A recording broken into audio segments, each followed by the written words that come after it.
Hey everyone, welcome back to the channel. Today, we're diving into something super relatable, something that probably often leaves us stressed, frustrated, and sometimes even guilty: procrastination.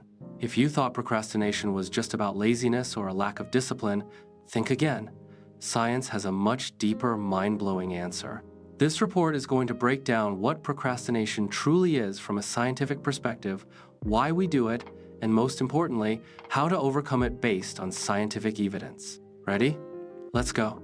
Scientifically, procrastination is delaying important tasks despite knowing the negative consequences. It's a complex behavior rooted in how our emotions and anxiety work. Experts like Tim Peichel call it an emotional coping mechanism. We delay to avoid uncomfortable feelings like anxiety or frustration. While this provides immediate mood improvement, it's irrational and maladaptive long-term, disrupting our planned work and leading to more stress and guilt. Procrastination is no joke, folks.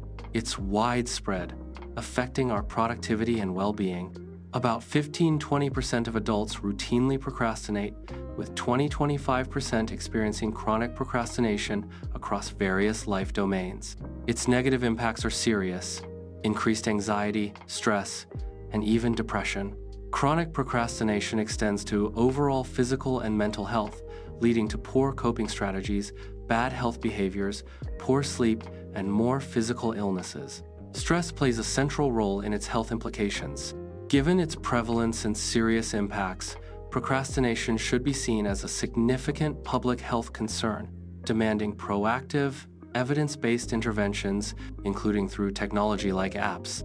Procrastination is complex, involving many psychological and cognitive pieces. At its core, it's often about difficulties in emotional regulation, not just time management. We delay tasks to avoid uncomfortable feelings, which provides temporary mood repair, but ultimately increases stress and guilt. Self-regulation is key. Procrastination is fundamentally a self-regulation failure, influenced by task characteristics, expected outcomes, self-efficacy, and impulsivity. Other factors include evaluation anxiety, task aversiveness, low self-efficacy, irrational beliefs, and perfectionism. Perfectionism, ironically, makes us prone to procrastination due to the fear of making mistakes, triggering avoidance. Temporal motivation theory explains that we weigh immediate emotional discomfort against long-term benefits, with immediate discomfort often winning. Temporal discounting shows our brain tends to devalue future rewards compared to instant ones. Key psychological triggers include task aversiveness, tasks perceived as boring, frustrating, or difficult; anxiety and fear of failure or negative judgment; irrational beliefs, unrealistic mindsets about ourselves or tasks; distractions, temptations like social media; lack of self-efficacy, low belief in one's abilities; inability to prioritize, feeling overwhelmed, struggling with too much work. This delay ironically reinforces negative feelings, creating a vicious cycle. Interestingly, there's also active procrastination, where delaying is deliberate and strategic, done with strong motivation under pressure, leading to satisfactory results. This differs from passive procrastination, which is driven by distractions or negative emotions. Active procrastination involves a preference for pressure, intentional decision to procrastinate, using time effectively and efficiently, and satisfactory outcome. Distinguishing between these is crucial for effective intervention. Procrastination isn't just psychological. It has a strong neurobiological basis. It's a tug-of-war between the limbic system, emotional hub seeking instant gratification, and the prefrontal cortex, PFC, for planning and impulse control. When we procrastinate, the PFC struggles to override the limbic system's emotional impulses, indicating a failure of cognitive control. Specific neurobiological elements also play a role. Amygdala processes fear and anxiety, steering us towards instant relief when tasks feel threatening. Dopamine and instant gratification. Enjoyable activities release dopamine, reinforcing avoidance of challenging tasks. Procrastination initially feels good due to this reward system activation. Temporal discounting explains why immediate rewards often dominate over future ones in the brain. Default mode network, DMN. Another brain region found to positively regulate procrastination, sometimes prioritized over PFC control. Understanding these pathways is vital for interventions that disrupt negative reward loops and build positive ones. Chronic procrastination can even alter brain structure and function. Repeated delays strengthen avoidance pathways while discipline pathways weaken. Studies suggest chronic procrastination may be linked to reduced gray matter in the PFC, affecting decision-making and impulse control, creating a worsening cycle. Overcoming procrastination requires a comprehensive approach targeting its psychological and neurobiological roots. Research identifies several effective strategies. Cognitive behavioral therapy, CBT, is highly effective in reducing procrastination with stable results. Approaches like rational emotive behavior therapy, REBT, are also effective, especially for academic procrastination, by changing irrational thoughts.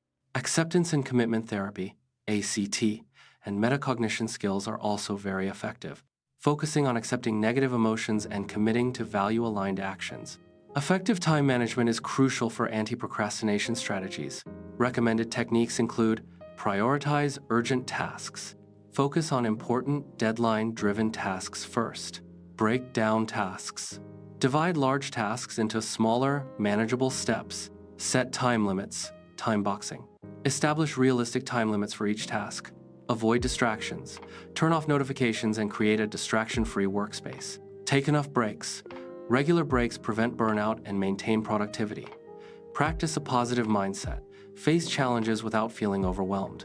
Remember the purpose behind tasks. Connect tasks to larger goals for motivation. These techniques directly support improved self-regulation and impulse control. Technology-based behavior change support systems, BCSS, like mobile apps offer accessible alternatives. Analysis identifies 5 main design archetypes for these apps: Structured Progress Monitor, Self-Improvement Guide, Productivity Adventure, Emotional Wellness Coach, Social Focus Companion. These apps target different psychological determinants and use various design elements to extend the reach of evidence-based interventions, helping us organize schedules, track progress, and get consistent support. Procrastination is a complex phenomenon rooted in emotional regulation difficulties, executive brain function failures, cognitive biases, and triggers like task aversiveness, anxiety, perfectionism, and irrational beliefs. While offering temporary relief, it neurologically reinforces avoidance and leads to long-term negative impacts on health and productivity. Understanding active procrastination as a deliberate, strategic delay is also key. Based on this scientific analysis, recommendations for overcoming procrastination are multifaceted. Focus on emotional regulation. Learn healthy coping strategies to face discomfort. Cognitive behavioral therapies, CBT, REBT, and ACT, effectively change irrational beliefs and fears. Strengthen brain executive functions. Break tasks into small steps, use mini deadlines, and positive reward systems. Structured environment and time management. Reduce distractions, prioritize, and use time management techniques. Leverage technology. Utilize powerful behavior change support apps. Education and self-awareness. Understand procrastination as a complex issue, not just a character flaw, and identify your type of procrastination. By adopting this comprehensive scientific approach, we can effectively overcome procrastination, boost productivity, reduce stress, and ultimately, improve our overall quality of life. So, what do you think, guys? I hope this video report has opened your eyes and given you new insights to conquer procrastination. Don't forget to like, share, and subscribe if you found this helpful. See you in the next video.